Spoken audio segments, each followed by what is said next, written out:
नमस्कार, आप देख रहे हैं ज्ञानधारा हरसोली चैनल। रीट परीक्षा के परीक्षार्थियों के लिए आज की बड़ी खबर है। साथियों, आपको बता दें, गोविंद सिंह डोटासरा ने आज जयपुर पाठ्य पुस्तक मंडल के अंतर्गत शिक्षा प्रोत्साहन प्रन्यास की साधारण सभा में बोलते हुए रीट परीक्षार्थियों के लिए आज बड़ी खुशखबरी की घोषणा की। आपको बता दें, मीडिया के द्वारा पूछे गए सवाल के जवाब में गोविंद सिंह डोटासरा ने बीएड के प्रथम लेवल में बीएड वालों को शामिल करने को लेकर क्या कहा, ये भी हम आपको बताएंगे। लेकिन इसी के साथ आपको बताएंगे कि 5 से 10% अंकों की पात्रता में जो छूट दी गई है उसके विषय में, और इसी के साथ रीट में 90:10 का जो रेशो किया जाएगा उसको लेकर आज शिक्षा मंत्री जी ने क्या कहा, ये आपको सुनवाते हैं। आपको बता दें, सबसे पहले मीडिया के सवाल के जवाब में जब ये पूछा गया कि रीट लेवल प्रथम में क्या बीएड वालों को शामिल किया जाएगा, इसके जवाब में शिक्षा मंत्री जी ने क्या कहा, आइए आपको सुनवाते हैं।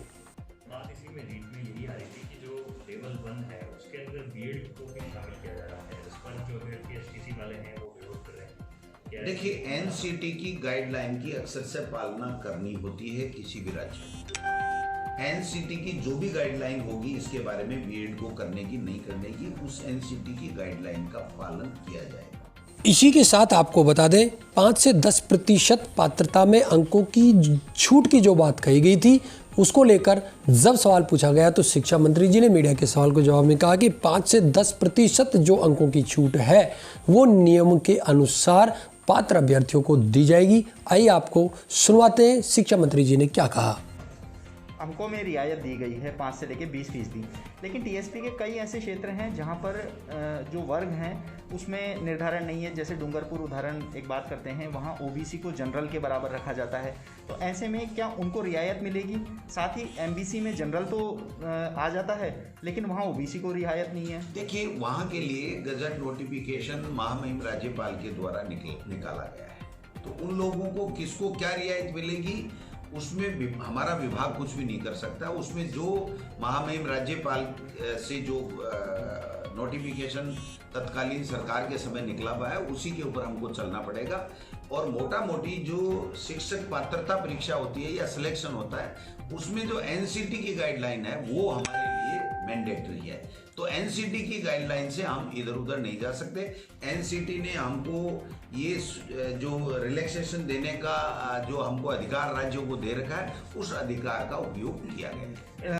आपको बता दें, 90:10 रीट के अनुपात के विषय में शिक्षा मंत्री जी ने कहा कि रीट के अंतर्गत हमने नियमों में बदलाव करते हुए एनसीटीई के नियमों के मुताबिक जो सुधार हो सकता था वो विद्यार्थी हित में करने का प्रयास किया है, और अब रीट में 90:10 का अनुपात किया जाएगा। इस संबंध में शिक्षा मंत्री जी ने क्या कहा, आइए आपको सुनवाते हैं।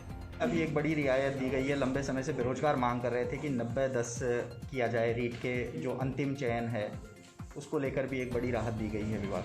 देखिए, हमारी सरकार सबको साथ लेके चलती है, और जो हमारे शिक्षित युवा बेरोजगार हैं जिन्होंने बहुत मेहनत करके आशा और विश्वास के साथ में हमारी सरकार को सपोर्ट किया था, हमारी सरकार ये चाहती है कि उन युवाओं की भावनाओं के अनुरूप जो नियमों में संभव हो सकता है वो हम उनको रियायत दें। और इसी का प्रत्यक्ष उदाहरण आपको देखने को मिलेगा कि 6 महीने बाद में 3rd ग्रेड की L1 या L2 की जो वेटिंग लिस्ट है वो ऑपरेट नहीं हो सकती।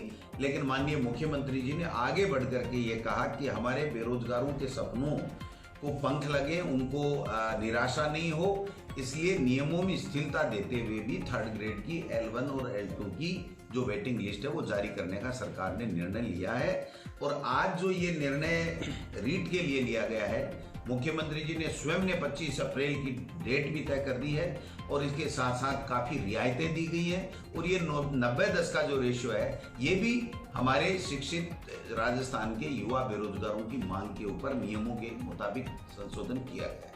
परीक्षा सहित शिक्षा और रोजगार से जुड़ी तमाम अपडेट समय पर पाने के लिए आप हमारे चैनल पर लगातार जुड़े रहें। साथियों, आपको बता दें, ये राजस्थानी देश भर के जितने भी बेरोजगार परीक्षार्थी विद्यार्थी हैं उनको समर्पित चैनल है। हम यहाँ पर आपकी प्रत्येक शिक्षा से जुड़ी हुई जो भी समस्या उसके समाधान का पूर्ण प्रयास करते हैं। यदि आपकी भी इससे रिलेटेड कोई क्वेरी है, कोई समस्या है, तो आप हमें कमेंट करके जरूर बताइएगा। आपकी कमेंट के आधार पर हम आपकी समस्या के समाधान का पूर्ण प्रयास करेंगे।